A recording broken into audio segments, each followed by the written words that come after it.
In February 2003, the Antwerp World Diamond Center in Belgium, one of the most secure buildings on the planet, was breached. This wasn't a smash and grab. It was the heist of the century, a crime of impossible elegance and precision.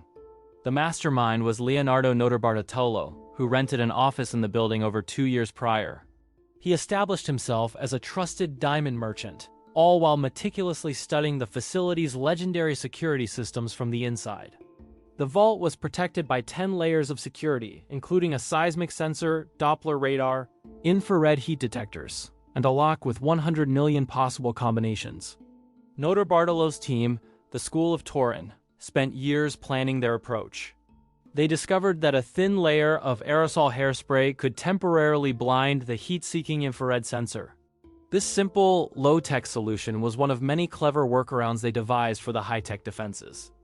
They created a custom tool to manipulate the vault's tumbler mechanism after secretly filming it with a pen camera.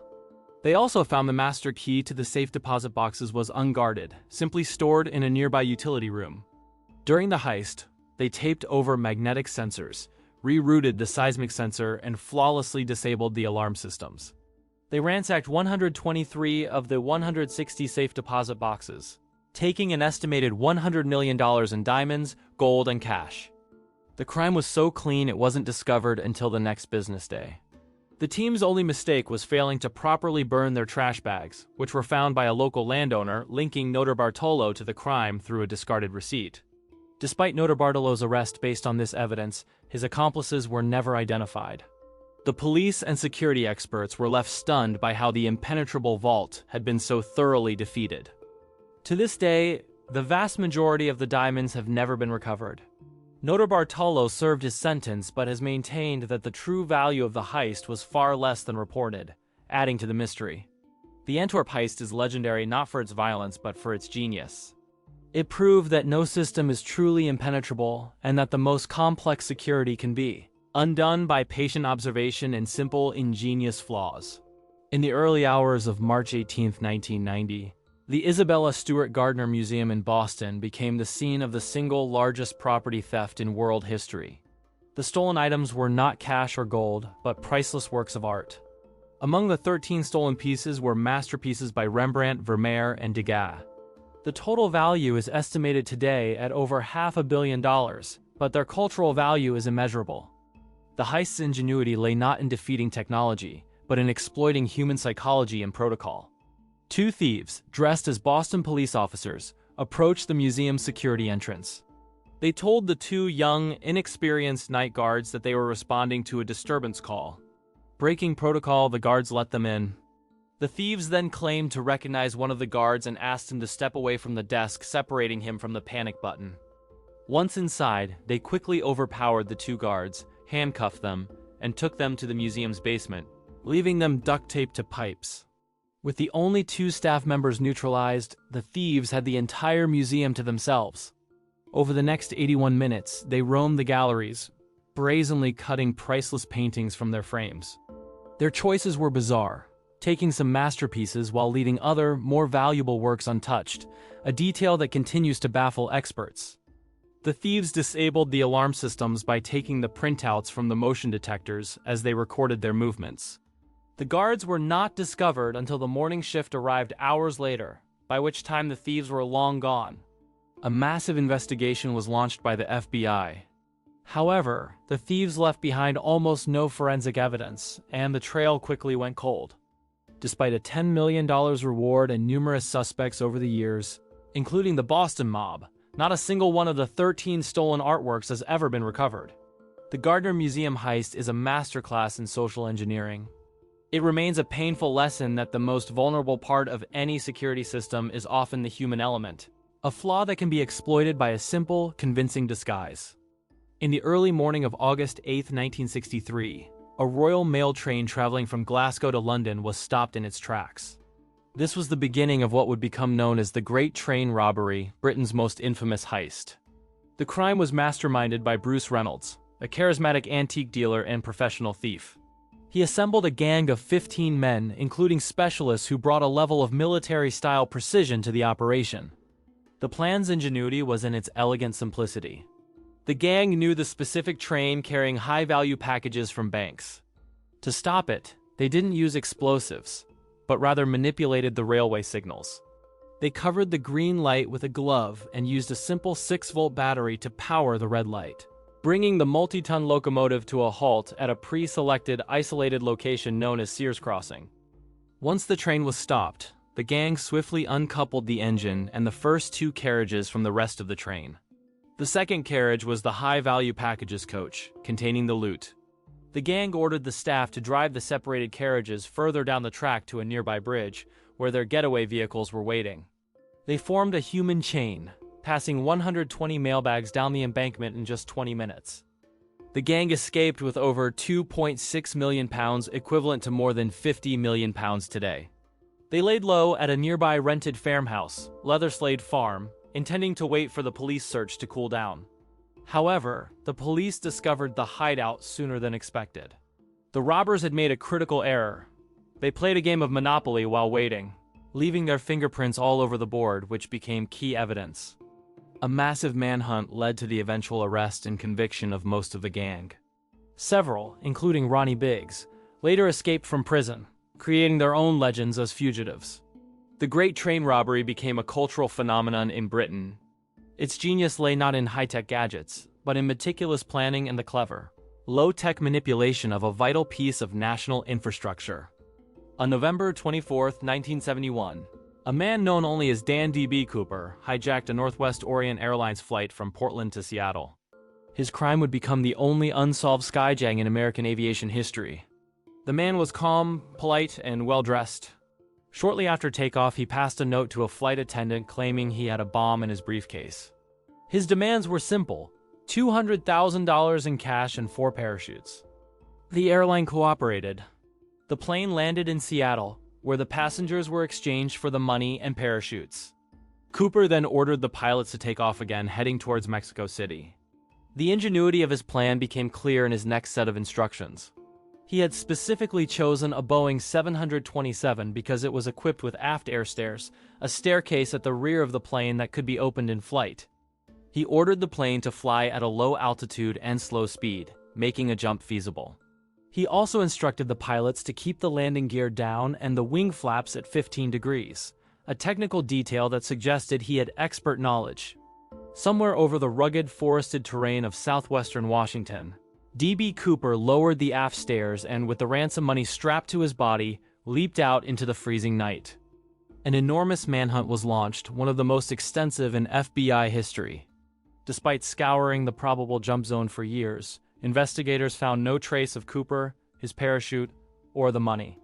The only piece of physical evidence ever found surfaced in 1980, when a young boy discovered 3 rotting bundles of the ransom money on the banks of the Columbia River, miles from the original search area. Over the decades, dozens of suspects have been investigated, but none have been conclusively identified. The FBI officially closed the active investigation in 2016. The D.B. Cooper case endures as a perfect crime of audacity and knowledge. His genius was in exploiting the specific technical vulnerabilities of a machine and combining them with a simple and bold exit into the vast American wilderness. On July 12, 1987, London's exclusive Knightsbridge district was the scene of one of the largest robberies in British history. The target was the Knightsbridge security deposit, a fortress for the valuables of the rich and famous. The heist was the brainchild of Valerio Vesce, a charismatic Italian playboy and career criminal who had fled to the UK while wanted for over 50 armed robberies back in Italy. He saw the security center as the ultimate challenge. Vesce's plan was ingenious because it was an inside job without an inside man. He and an accomplice walked into the deposit center during business hours, posing as customers wanting to rent a safe deposit box.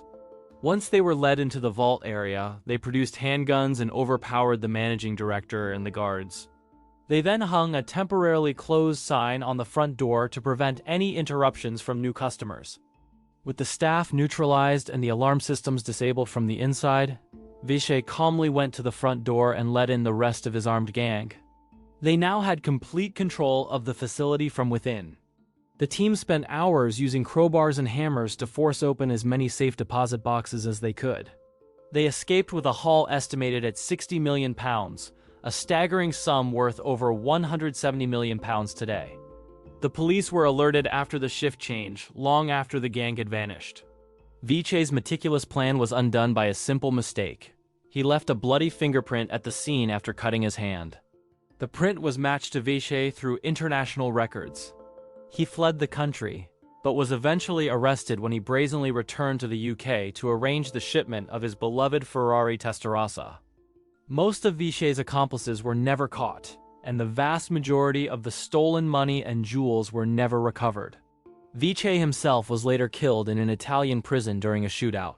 The Knightsbridge robbery demonstrated the immense vulnerability of a conquer-from-within strategy. It proved that the most formidable defenses are useless if criminals can simply walk through the front door and take over. In September 1971, a gang of thieves targeted the Lloyds Bank branch on Baker Street in London. Their method was classic, but the way they were discovered was utterly unique, leading to one of Britain's most intriguing media mysteries. The team, led by a used car salesman and security expert, rented a leather goods shop 2 doors down from the bank. From there, they began the arduous process of tunneling towards their target. For weeks, they dug a 40-foot tunnel using a thermal lance to cut through difficult obstacles. They tunneled directly under the Chicken Inn restaurant located between their shop and the bank. On the night of September 11th, they finally broke through the concrete floor of the bank's vault.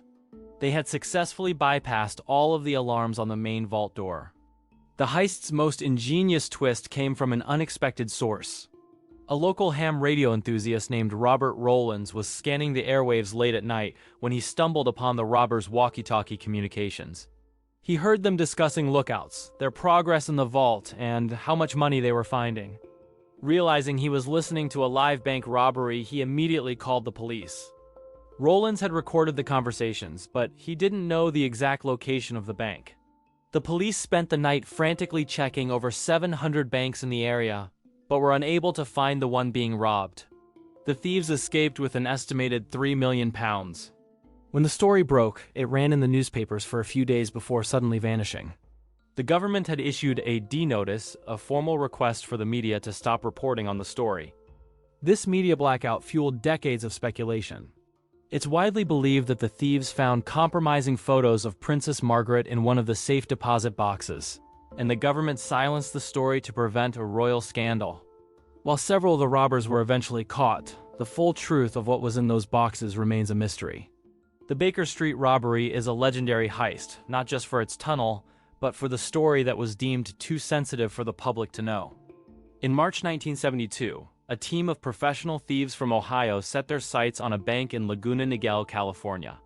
The United California Bank was a brand new, state-of-the-art facility, believed to be an impregnable fortress. The crew was led by Emil Dinzio, a meticulous planner who specialized in high-stakes bank jobs. His team identified a unique vulnerability that no one else had considered: the vault's roof. While the vault door was a massive multi-ton slab of steel, the roof was made of just reinforced concrete. Dinzio's ingenious plan was to bypass the door and its sophisticated alarms entirely by entering from above. The vault was equipped with a sensitive alarm system designed to detect sound and vibrations. A normal attempt to break through the roof with jackhammers would have instantly alerted the police. To circumvent this, the thieves used a powerful water-cooled drill to silently bore a series of holes into the concrete. They then packed the holes with dynamite, planning a single, strategic blast. On the night of the heist, they waited for a nearby resident to turn on their loud dishwasher, providing a moment of cover noise. They detonated the dynamite, which blasted a massive hole in the vault's ceiling. The gang dropped into the vault and ransacked hundreds of safe deposit boxes. They escaped with what was then the largest heist in U.S. history, an estimated $30 million in cash and valuables. The crew had been so thorough that they cleaned the entire townhouse they had used as a base, leaving no evidence. Their only mistake was forgetting to run the dishwasher one last time, which would have erased their fingerprints from the dishes they had used. The FBI found the prints and eventually tracked down and arrested the entire crew back in Ohio. Despite the arrests, only a fraction of the stolen money was ever recovered. The United California Bank heist was a masterclass in lateral thinking. It forced the entire security industry to rethink vault design, proving that the most obvious defense, the door, isn't always the only way in. In 2007, the Agricultural Bank of China in Handan Province was the scene of one of the most bizarre and audacious heists ever conceived. It was a crime driven not by malice, but by a desperate, high-stakes gambling addiction. The main culprits were two vault managers, Ren Xiaofeng and Ma Xiangjing. They were the very men entrusted with guarding millions of yuan in the bank's treasury. The plan's ingenuity was in its sheer simplicity and abuse of trust. In 2006, Ren Xiaofeng began borrowing small amounts of cash from the vault, a few 100,000 yuan at a time. He wasn't spending the money on cars or houses. He was buying lottery tickets. His plan was to win a massive jackpot, secretly return the original stolen money, and pocket the difference, with no one ever knowing. Incredibly, the plan initially worked. He won several small prizes, which allowed him to return the money he had taken. Emboldened by this success, he decided to escalate the scheme. He colluded with his fellow manager Ma Xiangjing. Together, they began stealing millions from the vault, spending it all on lottery tickets in a frantic attempt to win big and cover their ever-deepening hole. By April 2007, they had stolen nearly 51 million yuan, the equivalent of almost $7 million US. With an internal audit looming and no jackpot when in sight, they stole the last remaining cash from the vault and went on the run. The crime was discovered during the audit, sparking a nationwide manhunt. The men were found and arrested within days, their dreams of a lottery-funded fortune shattered. The consequences were severe. Both men were found guilty, and due to the scale of the theft, they were sentenced to death and subsequently executed. This heist is a cautionary tale of a different kind of criminal ingenuity. It demonstrates a profound understanding and exploitation of internal security systems, all driven by a gambler's faith in one last desperate bet. In December 1978, the Lufthansa cargo terminal at New York's JFK Airport was the target of a legendary heist. It was at the time the largest cash robbery ever committed on American soil, a story of inside information and brutal efficiency. The heist was masterminded by Lucchese crime family associate Jimmy Burke. The plan was built around a crucial piece of inside intelligence from a Lufthansa employee who owed the mob significant gambling debts. The informant revealed that a huge, untraceable sum of American currency was flown into the terminal once a month.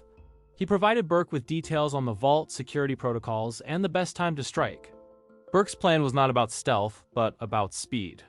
His hand-picked team used a black van to approach the cargo building in the middle of the night, knowing the exact location of a vulnerable side entrance. Once inside, the masked gunmen rounded up the night shift employees with terrifying precision.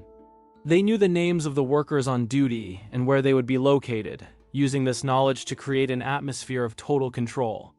They forced an employee to open the vault, and in just 64 minutes, the crew loaded nearly $6 million in cash and jewels into their van. The getaway was supposed to be clean. The van was immediately taken to a junkyard to be crushed. However, the driver failed to do so, and the van was discovered by police, providing the first major lead in the case. In the weeks that followed, Burke, paranoid about loose ends, began systematically murdering almost everyone involved in the heist. This bloody aftermath made the crime even more infamous. Despite the massive investigation, only a few minor figures were ever convicted for the heist itself. The vast majority of the money was never recovered. The Lufthansa heist's ingenuity was in its meticulous exploitation of inside knowledge. It became a legendary tale of mob power, immortalized in pop culture as a perfect plan unraveled by paranoia and greed. In February 2006, a Securitas cash depot in Kent, England, was breached in the largest cash robbery in British history. The thieves didn't tunnel or blast their way in. They had the manager open the door for them. The heist's ingenuity was rooted in a terrifyingly personal form of coercion. The gang targeted the depot manager, Colin Dixon, studying his routines for months. One evening, as Dixon was driving home, he was pulled over by what appeared to be an unmarked police car with flashing blue lights. The men, dressed as officers, handcuffed him, claiming he was being arrested. Simultaneously, another team of fake police officers went to Dixon's home and took his wife and young son hostage. Dixon was informed that if he did not cooperate fully, his family would be harmed. With the manager under their complete control, the gang drove him to the depot. They held him until the night shift staff were isolated, then entered the building with his keys and security codes. Once inside, they tied up the 14 staff members and, over several hours, loaded 53 million pounds into a 7.5-ton truck. They used their own custom-built metal cages to move the vast quantities of cash. The alarm was only raised after the thieves had left, and the staff managed to free themselves. The gang had planned to escape to another country, but their plan quickly began to unravel. A massive police investigation, codenamed Operation Atherton, quickly led to several arrests. A key gang member was caught after trying to make a 3,000-pound cash deposit at a bank, raising suspicion. The mastermind, an MMA fighter named Lee Murray, was tracked down in Morocco.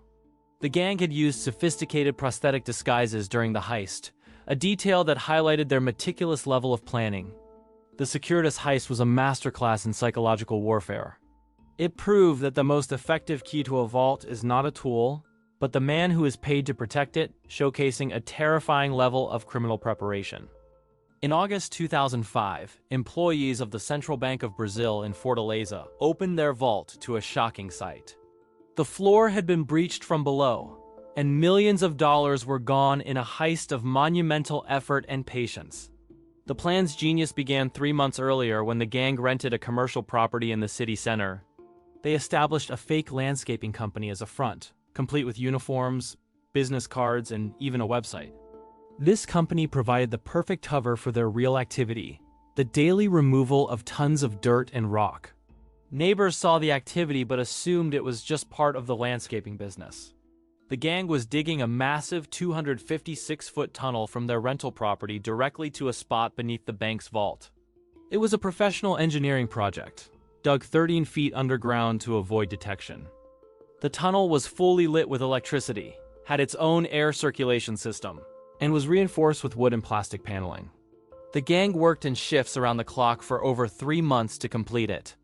Over a single weekend, they used power tools to break through 3.6 feet of steel-reinforced concrete to enter the vault. They successfully bypassed all of the bank's motion sensors and alarms. The thieves stole 5 containers of 50 real notes, with a total value of 160 million reais, or about 70 million US dollars at the time. They left almost no forensic evidence behind. The crime wasn't discovered until the bank opened on Monday morning. The police were stunned by the scale and sophistication of the tunnel. An intense investigation was launched to track down the gang members. In the years that followed, many of the gang members were arrested. However, the story took a dark turn, as several of the suspected robbers were later kidnapped and held for ransom by other criminals. This heist is a testament to the power of the long con. Its ingenuity was not in a single moment of brilliance, but in the months of disciplined and large-scale labor required to achieve an impossible goal. In February 2016, the world witnessed the future of bank robbery. There were no guns, no tunnels, and no getaway cars. The target was the Bangladesh bank, and the weapon was a keyboard. The heist was carried out by a sophisticated group of hackers, widely believed to be the North Korean state-sponsored Lazarus Group.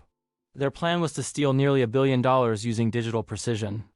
For months, the hackers sent phishing emails to bank employees.